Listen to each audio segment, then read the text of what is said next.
Hey everybody, I am Kevin Iole. Welcome back to Yahoo Sports. Big week this week. UFC 63 at Gila River Arena in Glendale, Arizona. I was going to say Phoenix, but Glendale, Arizona.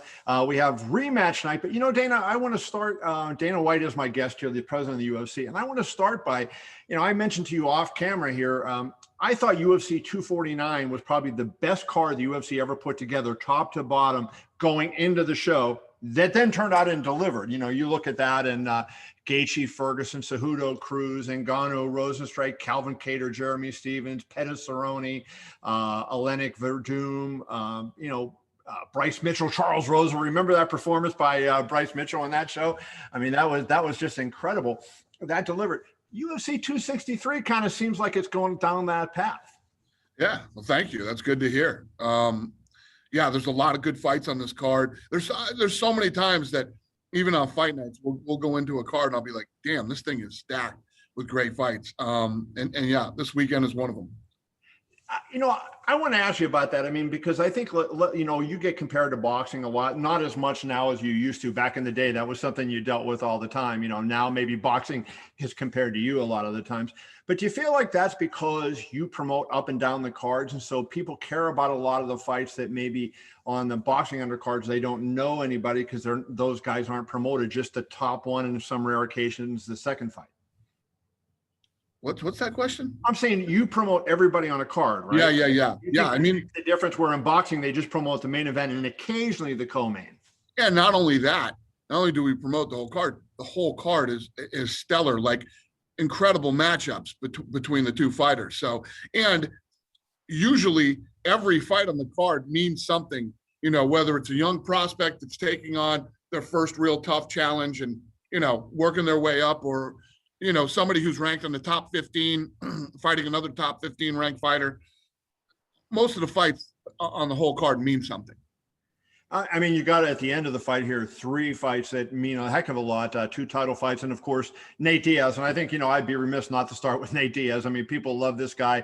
Fighting Leon Edwards, who is ranked number 3 in your welterweight rankings. And Diaz not ranked, but perennially one of the best guys out there.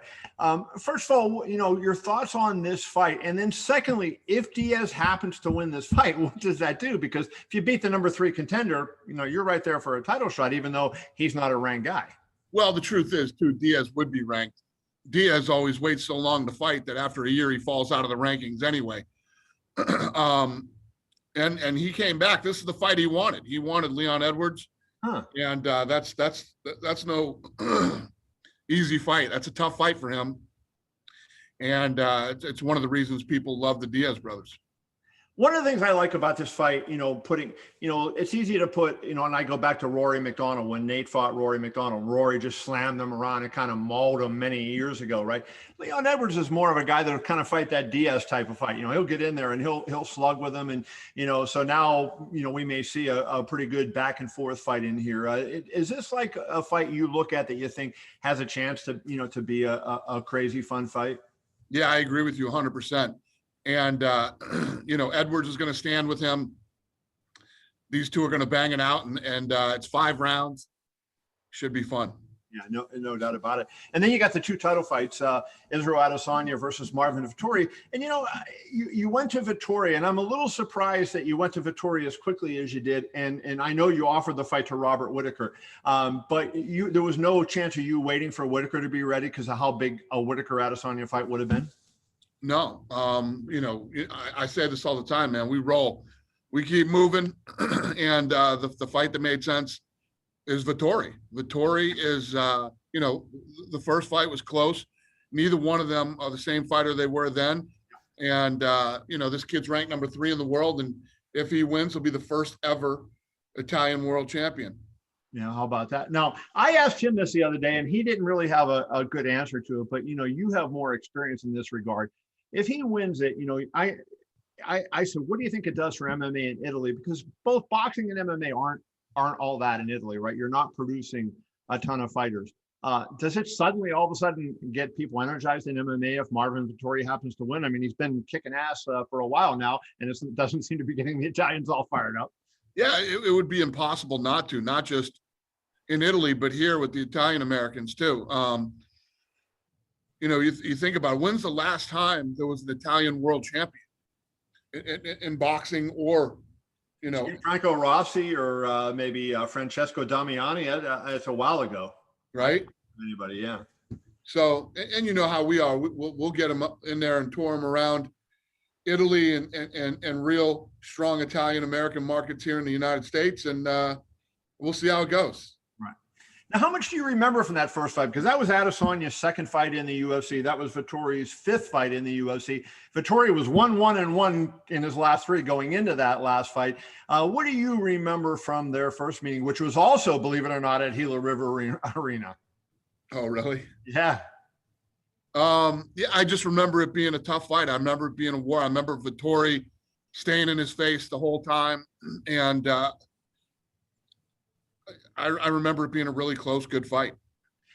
Dana, one of the things I thought in that fight, Vettori had, I think it was 2 takedowns, could have been 3, but it wasn't a ton of takedowns. But when he had him down, he had Izzy pinned on the ground for a long time. But, you never saw him drop the elbow on him or do anything like that. And that seems to be an area of his game where he's really gotten better at, right? Where I agree. he's starting to do that. So you look at it and you go, maybe all of a sudden he's morphed into the fighter that can deal with somebody like Israel Adesanya.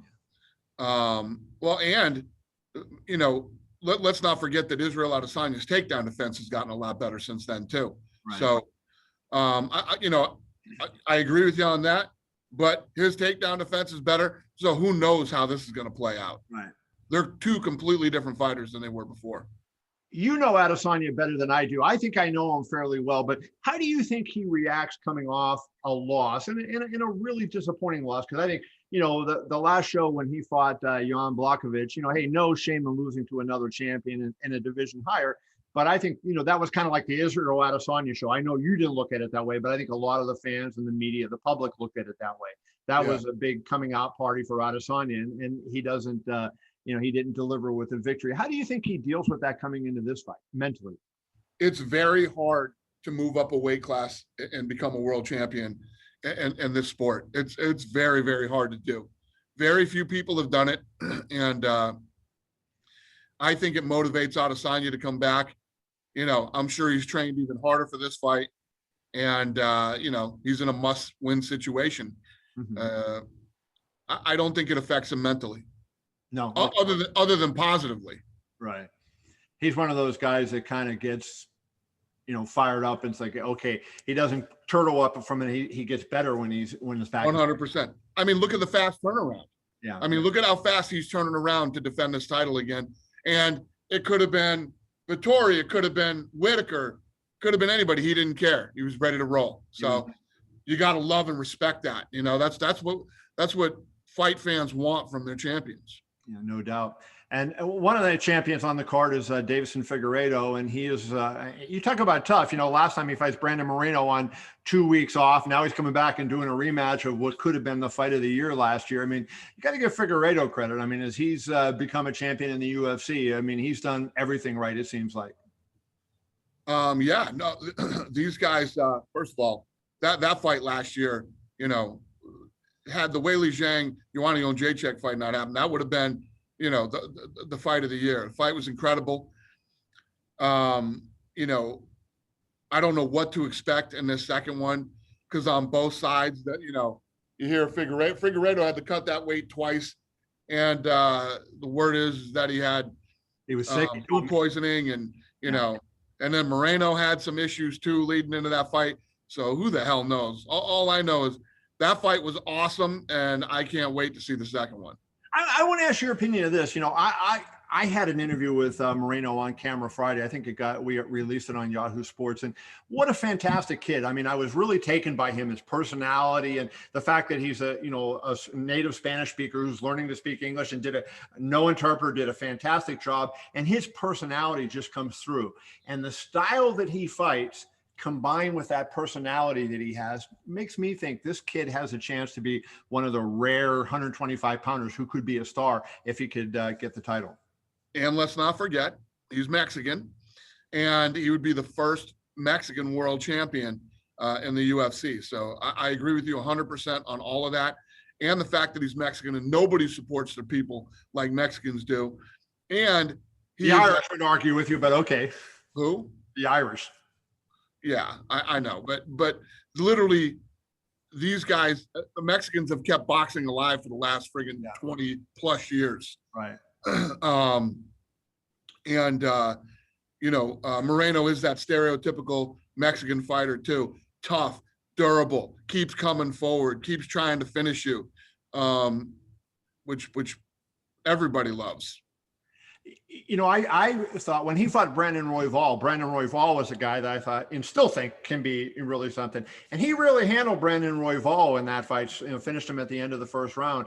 To me, that was a really significant win. And I love this kid because he seems like he's comfortable everywhere. Like, Figueredo told me he thought that he didn't have any striking. He said he didn't think Moreno's striking was very good. To me, I look at him, I think he's good scrambling. He's got good strike. I mean, I think he has everything, but I like the fact that he seems to be so versatile when, you get in those fights and there's nowhere that he's afraid to go. So true. I agree with you 100%. On the undercard, a couple good fights on the undercard. The one I wanted to, the two I wanted to mention to you, Circle, Drew Dober versus Brad Riddell. I think that fight, I'm a big Drew Dober fan. I think he's, he kind of got caught by Makhachev, and Makhachev is like, Habib light, I think, so sometimes when you fight him, that's a little bit rough. But against Brad Riddell, I think this fight had, this is kind of a fight of the night sleeper type fight, don't you think? 100%. Yeah. These guys are both tough, durable, keep coming forward. Both guys have great wrestling. Yeah. And usually when you get guys that have both have the great wrestling, it turns into a stand-up war. So we'll see. Right. Should be good. And the other one I want to mention to you, and a fighter that I think, should be fighting in a title fight fairly soon, especially if she gets past this one, is Lauren Murphy. Lauren Murphy to me is a person that's come pretty much out of nowhere and just kept building and building her game. She's fighting Joanne Calderwood on the preliminary card on ESPN. What's your take on Lauren and her potential to fight her way into the title picture with a win? Yeah, I don't know. She's ranked number 3 in the world, and it makes sense though. I mean, if you look at Caitlin, right, and Jessica Andrade, both came up short against Shevchenko. So Lauren Murphy would make sense. Got to get past JoJo here, and then that'd do it for her.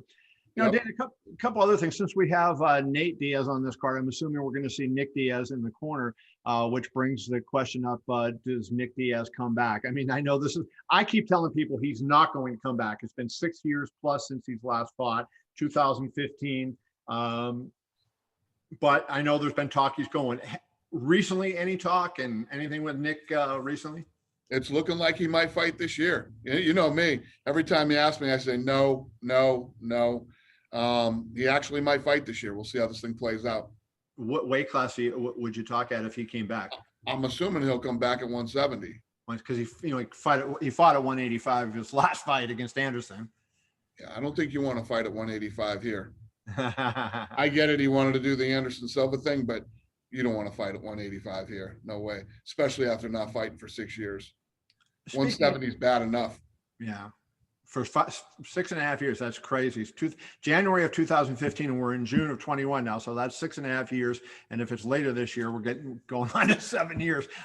If he would win a fight against the top guy after that period of time, I mean, that would be one of the most remarkable things ever. Right? I agree. So, pretty crazy. I mentioned Anderson Silva. I'd be remiss if I didn't ask you, how do you feel with knowing he's boxing a week from Saturday, a week after your show? He's going to box Julio Cesar Chavez Jr., 46 years old, first boxing match in many, many years. Make you sad to see, some of your former champions doing this. Vitor Belfort's also going to fight a guy named Tarzan on a Triller show. So, what do you feel when you see that those guys are doing that? Yeah. It doesn't surprise me. I mean, a guy like Anderson loves to fight. I mean, Anderson didn't want to be cut. Anderson didn't want to leave here. So the fact that he's still fighting doesn't surprise me. Have you talked to him since he left, or was the last fight the last time you spoke to him? Yeah, I haven't talked to him. Yeah, I know. But it doesn't surprise me that he's still fighting. I mean, he made it very clear when he left here that he still wanted to fight and still wanted to compete. Wait, is that your toughest challenge? I mean, you have a tough job, a lot of jobs, but sometimes when you get to the end of the line with guys like that really help build your company, and you've gone through it with Chuck Liddell, is that the toughest thing, knowing when to say when? And then, you did a great job with Chuck, keeping Chuck on the sidelines for for most of the time, except for that one fight with Tito Ortiz. But is that a big challenge for you, Dana? And is that something you grapple with as you go through the Diego Sanchez's and the Cowboy Cerrones and guys like that? Yeah, it was much harder in the past. Listen, these guys have all made good money. They made a good living here doing their thing. But there comes a time when it's time to hang them up, and look at Floyd. Floyd's one of the all-time greats. Time to hang him up. And, these guys always stick around longer than they should because it's hard to walk away from not just the money, but coming out of that tunnel at a sold-out arena, the whole place is chanting your name. I mean, they love it. So right. It's hard to walk away, but I got a feeling that hopefully after this boxing match for Anderson, I think that'll help him decide to wrap it up.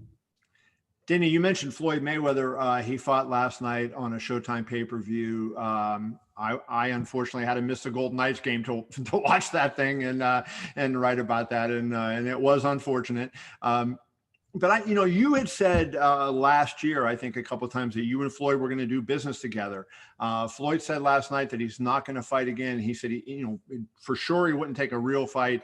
He said probably not going to take an exhibition fight. Does that mean that whatever you were working on with Floyd is now done and that you're not going anywhere? I agree with Floyd. Floyd should do that. I'm 100% with him. So, yeah. Was whatever you were working on involved at that time? Did it involve him fighting? Yeah.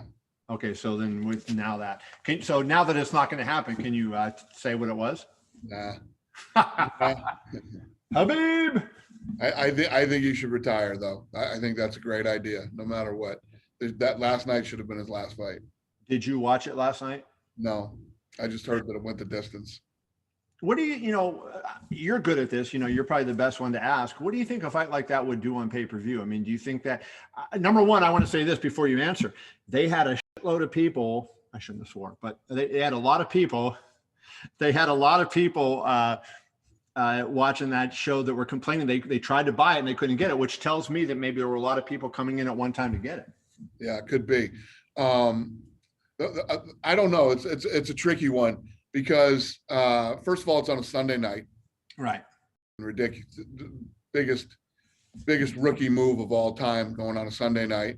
Number one. Number two, you're a Sunday night, and I'm assuming, because when I started getting texts about it, the fight didn't go off till 11 o'clock on the East Coast. No, it was actually a little earlier than that. It started 7:35, 7:40, a little. It's not Pacific, so about 10:30. So actually a little bit earlier. Yeah, you're going into 11 o'clock on the East Coast. Yeah, to watch the fight. Then you got, the Paul brothers have a very young fan base who steal. These guys all stream the fights off the internet. That's what they do. So I don't know. I honestly couldn't answer that question. Plus, I think Showtime sucks. So I think that Showtime's going to give you a fucking product every time they put on an event. So. Not just production wise, but that's why the thing was dropping the whole fight. That doesn't shock me at all. Okay. And I'm sure the production of the show was a complete shit show. That was not Triller shit show, but Showtime shit show. Hey, are you proud of me of the fact that I haven't asked you one Triller question? Yeah, I mean, no, it's like that's Oscar Willis's thing. That's Oscar Willis. What happened to them on Saturday? Didn't they have something going on Saturday? No, they're a week from Saturday. So on the 19th, when you got Ige and the Korean Zombie, they got Teofimo Lopez on a pay-per-view show. Got it. So they're going out. Hey, so they have a real boxing match. It'll be interesting to see how they produce that. Well, Dana, here's the one thing, and maybe I'll get your take on this. they blew Top Rank out of the water on the purse bid. So they bid 6.2 million. Top Rank bid 2.3 million, I think it was, right? So they got the right to promote Lopez's fight for the undisputed lightweight title. But if Top Rank had won the bid, the fight would be on ESPN free TV. It goes to Triller and it's on pay-per-view. So who actually lost in this thing? Did Top Rank lose or did the public lose, right? I mean, I think it's a fair question there. You know, the public is now all of a sudden, and there's 4 shows on one night. Well, the fighters too. I mean, listen, I get it. You get a couple more bucks, but being on ESPN would be much better for you. Yeah, no doubt. Before I wrap it up, I haven't asked you about Khamzat Chimaev for a long time. Last year he was the topic of the year. I think we talked about him all the time. He got COVID, had some bad side effects. We haven't heard anything about him. So where do things stand with Khamzat? And is there anything to report in terms of a fight? It looks like he'll try to get him a fight in August. In August, I assume at welterweight. Yeah. Okay. And you had him booked with Leon Edwards, similar rank guy. Now, when you go forward with him, I don't know. We got to figure again. It's all about availability. I mean, Leon Edwards, the unluckiest guy in MMA, had a rough year and a half. So, the Chimaev fight lined up at that point in time. I don't know. We'll see what happens. All right.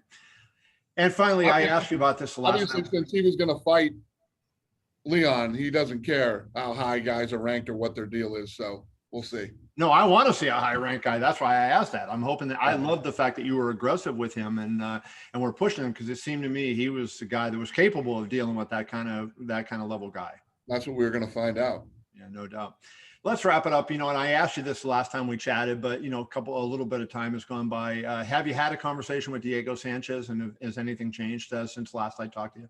No, we haven't talked. Like I said, no, Diego's never been that kind of guy. I mean, no matter what was going on, Diego's never been, the needy kind of guy that needs the call or whatever. He's a guy who handles his own business and does his thing. I've made it very clear publicly how I feel about him and what the deal is. There's no need to talk. He doesn't have to call me. He doesn't have to, if he needs me and he wants to talk, I'm here. And other than that, me and him are cool. Yeah, he was saying that he needed you. That's why I think people keep asking you. He said he wanted to talk to you, and that was one of the things he was mad about. And now that he's away from Fabia, I was just wondering if he had spoken. He knows how to talk to me. He knows how to reach out to me.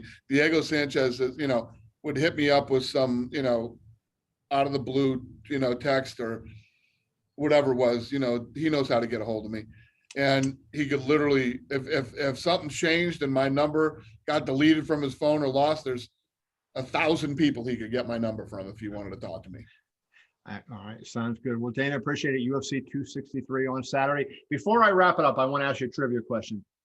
What is the significance of Gila River Arena in MMA history? Can you remember what that was? Because it does have a significant place in MMA history. Well, you just told me that the Adesanya fight was there. That's not it. That was no. I know, but you just told me that fight was there. That fight was there. Other than that, I don't know. It was the arena for the final fight in WEC history. In 2010. Okay. So that has a little history with you guys. Got it. All right, Dana. Thank you so much. UFC 263 on Saturday on ESPN Plus. Dana, we appreciate you, brother. You too, man. Have a great day. See ya.